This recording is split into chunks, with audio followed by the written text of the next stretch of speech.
이 질문을 또 많이 주셨어요. 이미 공부 정서가 많이 망가진 경우, 애는 어떻게 해야 되냐. 왜냐하면 저희가 공부 정서를 좀 많이 잘 가꾸려면 이렇게 해야 됩니다만 말씀을 드렸지, 이미 망가진 경우엔 그러면 저는 어떡하죠? 이런 댓글들이 많았거든요. 네, 당연히 그런 고민을 하실 수 있고요. 제가 지난번에 강의 드릴 때 망가지기 전에 예방하는 거 위주로 네. 사춘기 전이 중요하고 뭐 초등학교 저학년이 네. 중요하고 미취학이 중요하고 이런 취지로 얘기를 드려서 네. 그 시기가 지난 부모님들은 조금 아쉬워하실 수 있을 것 같다는 생각이 들었어요. 네네. 당연히 정서라는 거는 빠르면 빠를수록 음. 중요하고요. 왜냐면은 아이는 태어나자마자 정서가 있기 때문에 보통 2돌 안에 성인이 느끼는 대부분의 정서들을 또 느끼기 때문에 네. 그거를 같이 공유해 주는 게 중요하지만 그런 게 이제 놓쳤어도 나중에도 충분히 할 수 있고 해야 된다. 왜냐면은 네. 정서가 중요한 이유가 결국에는 정서라는 거는 관계를 통해서 만들어지는 거라서 네. 상호작용이 중요하고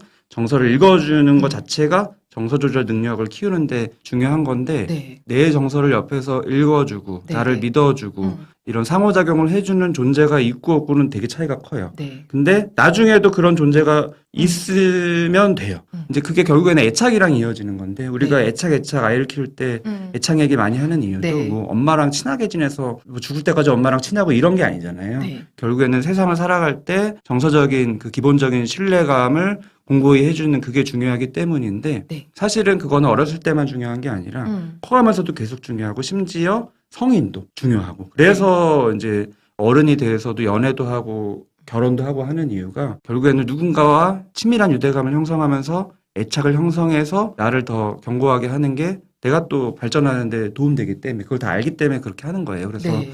성인 애착이라고 해요. 그런 네. 거를. 늦어도 그때부터 하면 된다. 똑같다. 시기가 중요한 게 아니라 그냥 네. 지금부터 똑같이 하면 된다. 이렇게 말씀드리고 싶습니다. 네, 그러면 저희가 예방하기 위해서 이런 식으로 하면 됩니다를 똑같이 적용해도 된다라고 하셨는데 이미 좀 대화가 닫히고 사춘기여서 아예 말조차 하기 어려운 경우에는 어떻게 접근을 해보는 게 좋을지. 결국에는 근본은 똑같지만 네. 조금은 접근법이 달라야 할 것 같아요. 왜냐하면은 초등학교 저학년까지 아이들은 비교적 부모님한테 숨기거나 네. 이런 게 별로 없죠. 왜냐면은 숨길 수 있는 그런 머리 자체도 아직은 안 되고 네. 그런 필요성도 좀 못 느끼기 때문인데 청소년 초등학교 고학년 이후로는 숨기는 게 많아지고 네. 또 부모가 마음을 알고 싶어서 물어봐도 대답을 잘 안 하죠.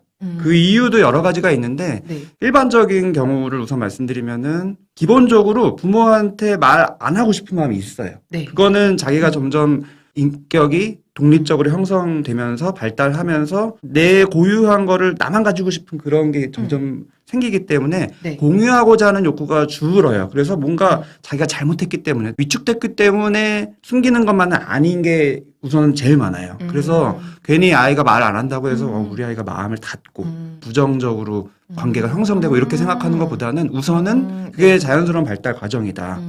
하지만 꼭 기억하셔야 될 거는 동시에 네. 그래도 그 애착 욕구는 계속 있어요. 어른도 있듯이 의존하고 싶은 마음은 항상 있기 때문에 청소년 사춘기에 부모가 가장 어려운 점 중에 하나가 어느 장단에 춤을 춰야 될지 모르겠다. 네. 네. 뭐 날 제발 냅둬라고 해서 공부도 안 시키고 학원도 안 시켜 안 보내면 좋아할 줄 알았는데 또 반대로 확 돌아가가지고 왜 우리 엄마는 다른 부모처럼 신경도 안 쓰고 학원도 안 보내고 이러냐. 네. 반대로 또 불만을 가지거든요. 네. 이 양쪽 마음이 다 있는 거예요. 이쪽도 있고 이쪽도 있음을 다 이해하시고 그게 정상적인 발달 과정임을 이해하신 상태에서 우선 아이를 바라보는 게 제일 중요하고 네. 그다음에 개별적인 특성으로 좀 생각해 볼 수 있는 거는 사실은 그 이전에 10년 이상의 경험치가 아이들이 있어요. 네. 엄마는 이렇기 때문에 내가 마음을 닫았어라고 인식은 못해도 무의식적으로는 내가 이런 마음이 있는 거를 엄마가 알면 나한테 더 손해가 될 것 네네. 같아. 그런 마음이 있기 때문에 말을 안 하는 부분도 있을 수 있거든요. 네. 그런 거라면 지금까지 내가 했던 거와는 좀 다른 태도를 보이면 좋아요. 근데 이것도 아마 부모님은 잘 인식을 못해요. 네. 제가 이제 보면서 느끼는 거는 아이도 개개인이 다르듯이 부모도 개개인이 달라요. 그래서 절대적인 어떤 가치관이나 교육에 대한 기준 이런 게 너무 달라요. 네. 그래서 허용치라 그래야 되나 기준치나 네. 어떤 기대치가 다르기 때문에 아이의 입장에서는 우리 엄마의 그런 나를 향한 기대치나 기준이 되게 높다. 그리고 내가 내 마음속에 있는 솔직한 이런 감정이나 생각, 계획 이런 것들은 말해봤자 안 통할 거다. 이런 편견 고정관념이 이미 네. 10년 동안 많이 쌓인 게 많아요. 그래서 그거를 좀 깨주는 게 되게 중요한데 네. 깨려면 사실은 나의 불안을 좀 넘어서는 그 용기가 필요해요. 기준이 높아진 이유 자체가 이미 불안하고 저 아이를 잘 키워야 된다는 압박감 때문에 그런 행동들을 계속 나도 모르게 자꾸 제시했던 건데 사춘기에는 이거를 오히려 좀 깨주는 것도 되게 중요해요. 네. 아이가 부모님에 대한 고정관념을 스스로 깨는 데 있어서 내가 이런 얘기하면 분명히 안 받아줄 것 같았는데 그래도 또 아이는 의존 욕구가 있기 때문에 혹시나 하고 좀 이렇게 자꾸 도전을 하거든요. 네네네. 이런 얘기 하면은 엄마가 혹시나 그래도 내 말을 들어줄지도 몰라. 그러길 그때를 좀 바래. 포착을 잘해야 그쵸. 되겠네요. 네. 그런 거를 좀 내 마음에 내 기본적인 가치관하고는 안 맞더라도 놀라더라도 놀란 마음을 최대한 이렇게 가라앉히고 그랬구나. 역시 똑같이.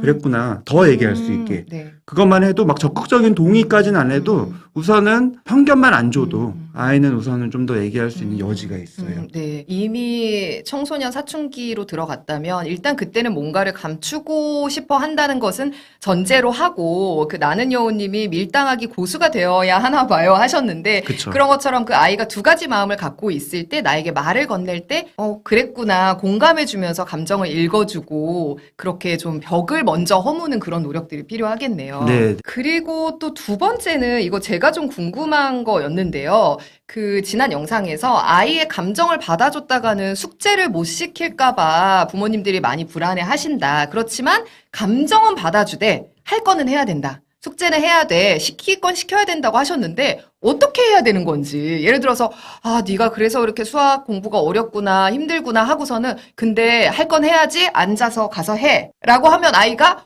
나 공감 못 받은 것 같아 라고 여길까 뭔가 앞뒤가 안 맞는 느낌이 부모 입장에서 들거든요. 어떻게 해야 되나요? 일관성이라는 걸 조금 오해해서 네. 앞뒤가 같게 해야 된다. 네네. 그래서 오히려 배신감 느낄까봐 걱정된다. 이런 걱정을 하시는 분이 있을 수 있는데 제가 지난번에도 말씀드렸지만 제일 중요한 육아의 대원칙, 교육도 마찬가지의 대원칙은 그 마음과 행동을 딱 구분해서 네. 마음은 최대한 다 받아줘도 되고 네네. 그것과 상관없이 행동은 그래도 꾸준히 습관도 알려줘야 되고 네. 꾸준히 해줘야 되는 게 있다 이런 얘기를 드렸는데 아이의 입장에서 부모가 생각하는 것과 달라요. 부모는 앞뒤가 다르면 아이가 싫어할 것 같다는 생각이 들지만 사실은 천지 차이가 있어요. 아이의 입장에서 엄마가 내 마음조차 안 받아주고 숙제시키는 거랑 네. 마음은 받아주지만 현실적으로 나한테 도움이 되고자 숙제시킨다는 거를 경험하는 거는 되게 달라요.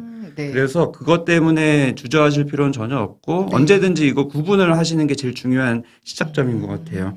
구분을 못하면 내가 네. 마음 받아주는 데 있어서 거리낌이 자꾸 생기고 주저하게 될 주저하게 것 돼요. 같아요. 왜냐하면 네. 내가 이따 숙제시킬 거니까. 나의 공감이 거짓인 것 같고, 네. 근데 그거를 구분하셔야 돼요. 사람은 다 똑같아요. 부모 스스로도 내가 아이를 사랑하는 마음, 진짜 공감하고 싶은 마음에 대한 진실성이 있잖아요. 네. 그거를 충분히 인식하고 그대로 접근하셔야 돼요. 네. 근데 요 행동 때문에 내가 그걸 주저하면 충분히 공감 못하고 좀 못 다가가거든요. 미묘하게. 그거를 또 기가 막히게 아이는 알아채죠. 네. 왜냐하면은 정서적인 교감이라는 건 상호작용이라는 거는 무의식적인 거라서 그런 걸 내가 숨기려고 해서 숨길 수 있는 게 아니라서. 그래서 진솔하게 다가가고 또 진솔하게 시키고. 네. 감정은 받아주고, 하지만 할 건 해야 된다. 네. 그렇더라도 아이 입장에선 정말 다르다는 거죠. 네, 그거를 이제 안 다를 것 같다. 또 실제로 안 다르던데 이렇게 생각하실 수 있는 이유는 너무 이렇게 단면을 보기 때문에. 최소한 이제 1, 2년 이상의 긴 시점으로 봐야 되거든요, 아이는. 네네. 식물 비유도 저번에 드렸듯이 금방 내가 뭐 마음 받아준다고 해서 행동을 제깍제깍 하는 게 아니라서 나중을 생각해서 지금 계속 씨 뿌리고 물 주고 거름 주고 하는 거예요. 네. 코어를 강화시키는 거죠. 네네. 그래서 마음을 받아주는 게 이제 운동으로 치면은 코어를 강화시키는 거예요. 조금 더 구체적이고 더 깊은 말씀들을 나누고 싶은 마음이 있었는데 마침 팬딩이라는 것을 알게 돼서 이곳에서 한번 해보려는 마음을 가지게 되었습니다. 우선은 2주에 한 번씩 긴 영상을 올릴 예정이고요. 편하게 조금 더 길게 자세히 이런저런 말씀을 드리려고 합니다. 그리고 정기적으로 글을 통해서 실질적인 도움되는 이야기들을 조금씩 나누는 그런 이런저런 계획들을 하고 있고요. 하나하나 함께 만들어 갔으면 좋겠습니다.